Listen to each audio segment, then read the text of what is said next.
Hi, my name is John L. Hopkins, and I'm here to talk about my very first book, The World Will Never See the Like, The Gettysburg Reunion of 1913. On an early spring day in 1908, Henry Shippen Heidekoper, a veteran of the 150th Pennsylvania Volunteer Infantry, who had lost his right arm at Gettysburg, met with Pennsylvania Governor Edwin Stuart at the Union League in Philadelphia. He said he had given much thought to the fact that in July 1913, it would be 50 years since the battle, and he urged that the anniversary be properly celebrated. Stuart agreed, and the following year, the Pennsylvania legislature authorized the creation of the 50th anniversary of the Battle of Gettysburg Commission. More than 2.75 million men served in the armed forces of the Union and the Confederacy during the Civil War. 2 million survived to return home, and in the decades that followed, they played an outsized role in the life of the nation. 5 of the 7 US presidents between 1869 and 1901 were Union combat veterans. In 1892, fully half of the members of the United States Senate and 4 out of every 10 members of the House were Union or Confederate veterans. Pensions for Union veterans accounted for 43% of the entire federal budget. But as the 20th century began, the veterans' ranks were thinning, and their influence was beginning to wane. Membership in the Grand Army of the Republic, the largest Union veterans organization, had fallen by almost a third from its peak. In 1903, the year of the Wright brothers' first flight, the Philadelphia Public Ledger declared that the days of the Civil War seem infinitely remote, as though they must have belonged to some elementary period of civilization with which we no longer have anything in common. The old soldiers themselves were keenly aware of the passage of time. The 50th anniversary of those 3 bloody days in July 1863 would be an opportunity to remind their fellow citizens that the unity and prosperity that the nation now enjoyed had its roots in the hallowed ground of 100 Civil War battlefields, of which none loomed larger than Gettysburg. One of the Pennsylvania Commission's first acts was to write to the governors of every US state, commonwealth, and territory, inviting their participation in the reunion. Ultimately, all did appoint representatives to work with the commission, including Union veterans Joshua Chamberlain from Maine, who you can see in the front row here with the little number 9 on his shoulder. Elijah Hunt Rhodes from Rhode Island, all the way in the back row, number 41. And Dan Sickles of New York, as well as Confederates Evander M. Law of Florida and S.A. Cunningham, editor of Confederate Veteran Magazine, who was representing Tennessee. To chair the commission, Governor Stuart appointed a former national commander-in-chief of the GAR, Brevet Brigadier General Louis Wagner of Philadelphia. At their first general conference in October 1910, the commission decided that the celebration of the 50th anniversary would be held from July 1st through July 4th. Dan Sickles proposed that a permanent peace monument of some kind should be dedicated on the field at the time of the Jubilee celebration. He also declared that he would like to see the veterans of both sides meet at Gettysburg, which he said would make the occasion historical, a national love feast. The other veterans warmly endorsed Sickles' sentiments and declared the Peace Memorial by far the most important part of the proposed celebration. They looked confidently to Congress to underwrite the $300,000 cost of the reunion camp itself, plus another $500,000 for the Peace Memorial, while the state of Pennsylvania would chip in $250,000 towards transportation, accommodation for VIPs, and other local costs. The Pennsylvania legislature passed its appropriation in June 1911, and then not much of anything happened. Months passed, in fact, and General Wagner, the commission's chairman, seemed singularly lacking in any sense of urgency. It was not, in fact, until May 1912, a year and a half after the first general conference, and barely 14 months until the reunion was set to take place, that he even had his first meeting with the representatives of the two railroads that served Gettysburg. Nor had the commission at that point begun to plan for the water supply, sanitation, medical facilities, and other infrastructure needs that would be required to accommodate tens of thousands of men in their 70s and 80s. And Congress had appropriated just $150,000 for the reunion camp, and not a dime for the Peace Memorial. The veterans, as you can imagine, were bitterly disappointed, while the people of Gettysburg were increasingly worried by what seemed to them a fast approaching train wreck. General Wagner's do-nothing policy, wrote the editor of the Gettysburg Compiler, was leading to a necessary day of reckoning ahead. The governor of Pennsylvania was fast coming to the same conclusion, and in late January 1913, when Wagner revealed that he had not yet even invited President-elect Woodrow Wilson or any of the other dignitaries that the commission was counting on to participate and attend, and that none of the speakers or other events of the four-day program had been finalized, the governor asked for and received the old general's resignation. In his place, he appointed James M. Schoonmaker, a Union cavalry veteran, successful businessman, and one of Pittsburgh's wealthiest citizens, who now had barely 5 months to make up for almost 2 years of dithering. It was, as you can imagine, a mad dash to the finish line. Now, the commission had decided that the reunion camp would open on Sunday, June 29th, and close on the following Sunday, in the hopes of staggering the arrival and departure times of the tens of thousands of veterans expected to attend. By the first week in April, 200 laborers were hard at work, laying water mains from newly dug wells, framing up scores of temporary structures, from camp kitchens to field hospitals, and building hundreds of long wooden tables and benches at which the veterans would eat. They finished erecting the last tent just hours before the old men began to arrive.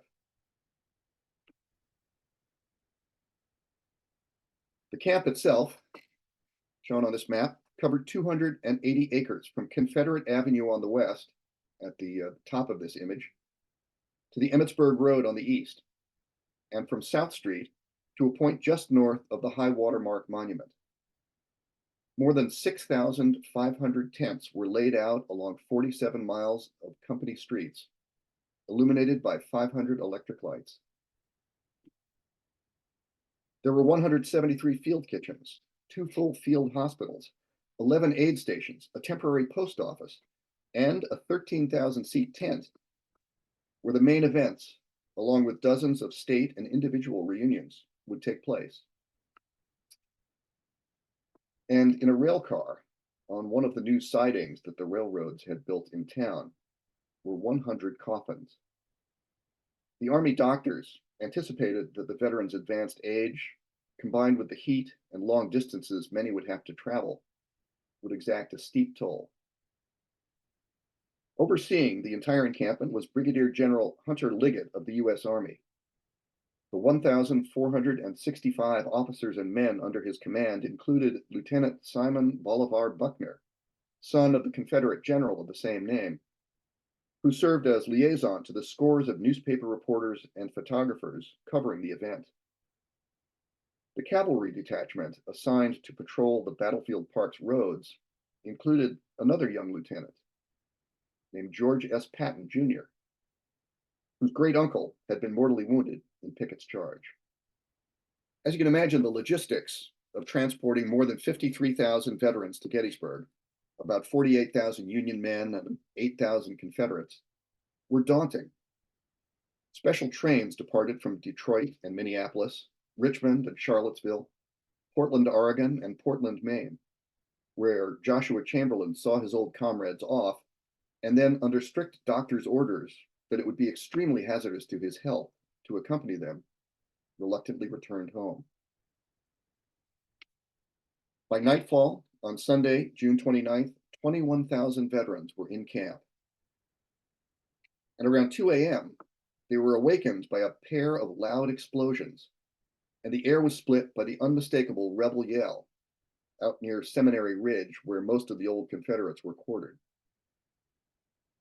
It seems that some of the livelier ones had swabbed out two of the old cannons that marked the position of Edward Porter Alexander's batteries, charged them with black powder, and touched them off. It was going to be quite a week. Between midnight Sunday and midnight Monday, 53 trains deposited another 22,000 veterans in camp. And the strain of funneling that much traffic down to Gettysburg's two rail lines was beginning to show. The South Carolina special was 6 hours late. New Jersey veterans reached camp long after midnight to find their tents occupied by others, so they bedded down in the Ohio section, much to the dismay of the Buckeyes, who finally rolled in around 6:30 a.m. But it all did get sorted out, and the veterans were able to turn their attention to more important matters, which a reporter from the New York Times described as the hunting up of the man who shot you if you could find him, and if you couldn't, then hunting up of the man whose regiment fought yours. There was an amazing number of such reunions. John Morris, for example, was a veteran of the 1st Ohio Light Artillery. On July 2nd, 1863, the 19-year-old and his battery mates fought their guns near the base of Little Round Top on either side of the Wheatfield Road. When they returned in 1913, they met a Georgia veteran who had charged their position repeatedly. I told him I was glad to meet him, Morris said, and that I thought they did some pretty good charging. To which the Georgian replied, yes, and we all thought you did some pretty good shooting, and we tried to give you your money's worth. Another Georgian, Harry Simmons, who had been wounded in fierce fighting around the 4th New York Battery near Devil's Den on July 2nd, was reunited with Hugh Martin, a member of one of the gun crews, who had helped carry him from the field after he was hit. We simply could not be separated at the reunion, Simmons told a reporter, and were together much of the time at Gettysburg.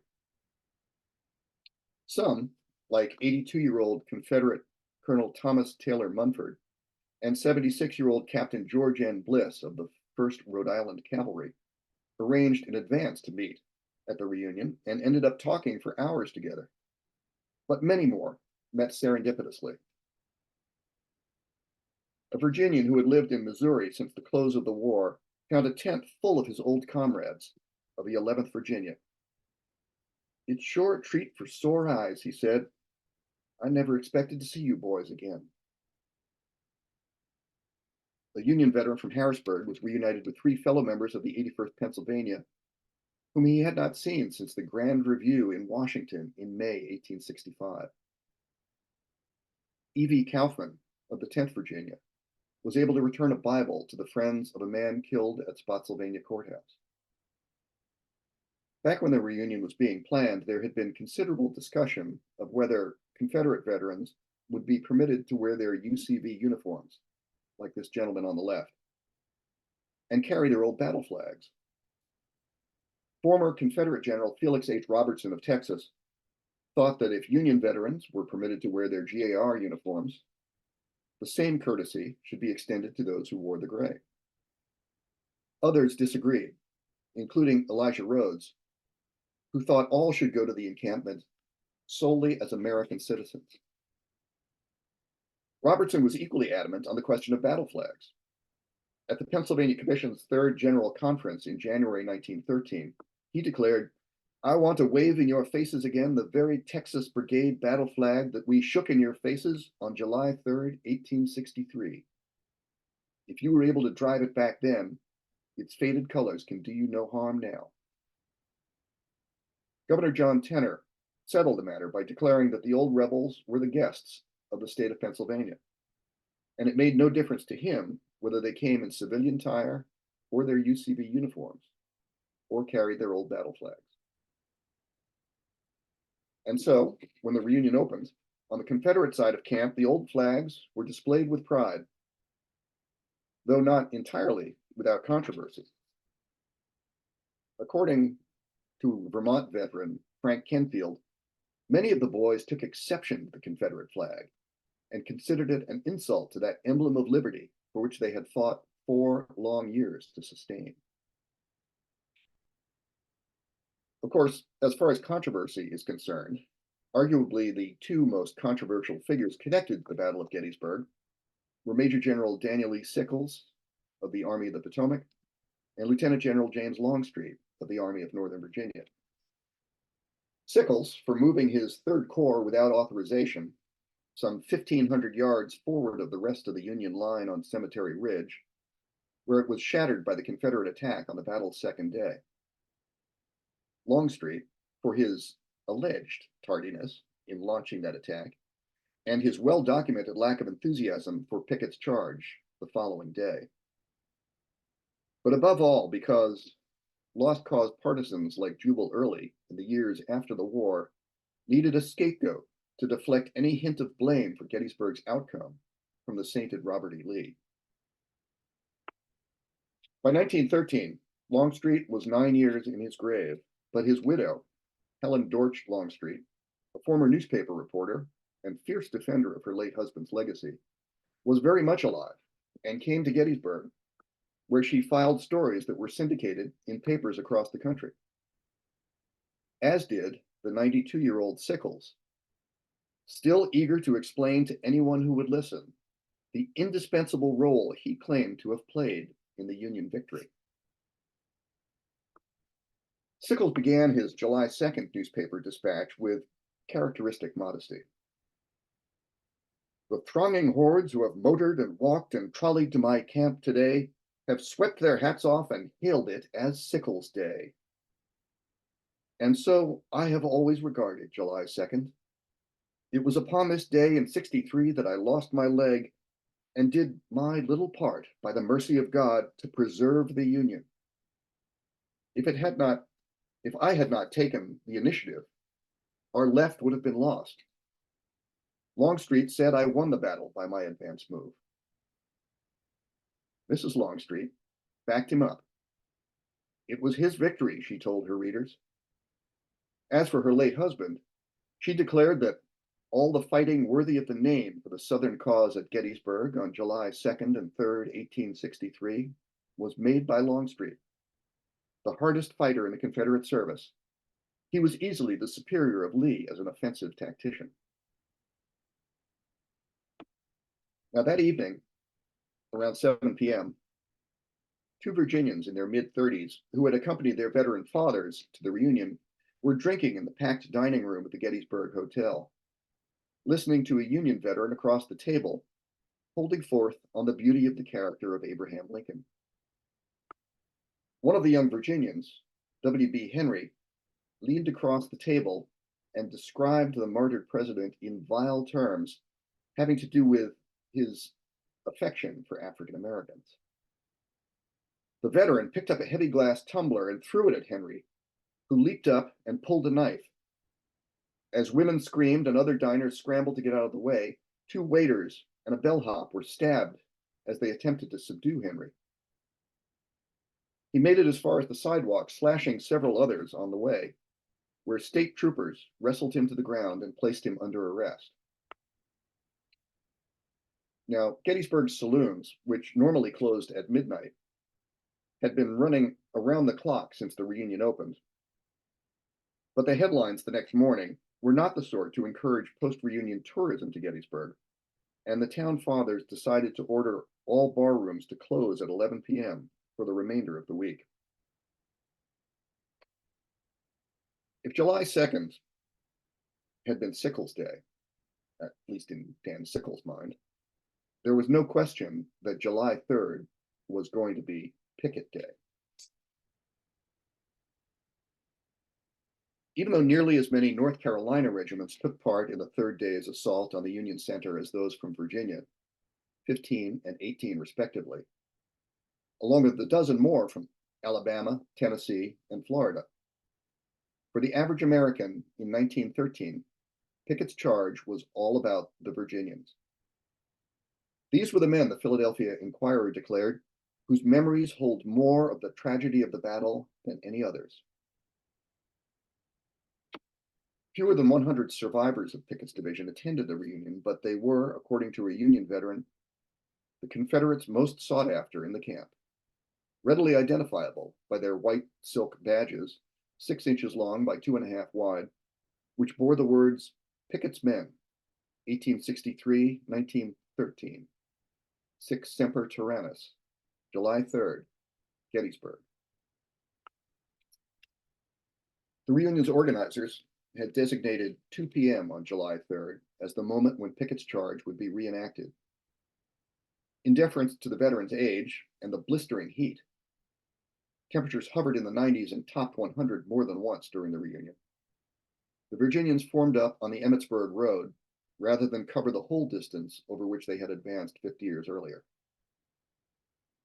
Waiting for them on Cemetery Ridge were almost 200 veterans of the Philadelphia Brigade, each of whom had 2 small souvenir badges, courtesy of Wanamaker's department store, one to keep and one to pin on an old adversary. Now, this is the iconic photo that you've undoubtedly seen of the culmination of that reenactment. But the actual scene that day was a bit different. As a band from Richmond played Dixie, the old men stepped off behind a shot-riddled Confederate battle flag through fields of knee-high wheat and timothy grass. Some walked with the aid of canes, others shaded themselves with umbrellas. But when they neared the wall, they had to elbow their way through a dense crowd of spectators and reporters, and then listen patiently to Congressman J. Hampton Moore of Philadelphia, who, the New York Tribune noted, spoke at some length while the merciless sun fairly roasted his audience. Finally, the speech is over. The 2 sides surged forward to shake hands across the wall, but the crowds made it impossible to frame the money shot that the photographers desperately wanted. So this one had to be staged. The day was capped off with a fireworks display that reportedly cost the Pennsylvania Commission $10,000. And when it was over, the veterans settled down outside their tents. Yanks and Rebs mingled together everywhere. The air had finally cooled down a bit, and according to the Detroit Free Press's man in camp, no one wanted to go to bed. At 5 a.m. on July 4th, a U.S. Army band struck up an Independence Day medley of America, Yankee Doodle, Marching Through Georgia, and Dixie as they marched through the streets of the camp, rousing the veterans who responded with cheers. For men of the Irish Brigade, the day began on a more solemn note at St. Francis Xavier Church in town, where a Requiem High Mass was celebrated for the repose of the souls of their deceased comrades. Around 11 a.m., President Woodrow Wilson arrived by special train at the Western Maryland station and was whisked by automobile to the big tent. After a brief photo op with a couple of veterans, he mounted the stage and began to speak, but not about the battle or the reunion or even the veterans themselves. "I need not tell you," Wilson said, "how the battle went, how it ended, what it signified." Instead, he pressed upon his audience and the scores of reporters taking down his every word his vision of present-day America and the progress it could achieve if only it united behind a strong, wise, energetic leader. A leader like, well, Woodrow Wilson. According to the New York Times, Wilson was interrupted only once or twice by cheering that seems perfunctory. He headed back to his private rail car after spending precisely 46 minutes in Gettysburg. Jacob Kress, who had grown up in town and served in the 138th Pennsylvania, judged the speech a very poor thing. At precisely noon, as the president's train rolled out of town, a bugle rang out, and a 48-gun salute began to boom. Veterans stopped what they were doing, uncovered their heads, and for 5 minutes, the whole camp fell silent in a final tribute to the dead. Many wept. After lunch, many of the veterans began preparing to leave. By evening, the Army officers estimated that 10 to 15,000 remained in camp. Sunday morning, the exodus continued. H. Hodges went out to the angle just after daybreak and filled a suitcase with soil that he plans to spread in his front yard in Union Hill, North Carolina. As he waited at the Western Maryland Railroad station in the 90-degree heat, Hodges suddenly clutched his chest and fell dead. He was the 9th and final veteran to die at the reunion. The toll, far smaller, thankfully, than the organizers had feared. Western Maryland officials promised to send the soil south with his remains so that it could be spread in his grave.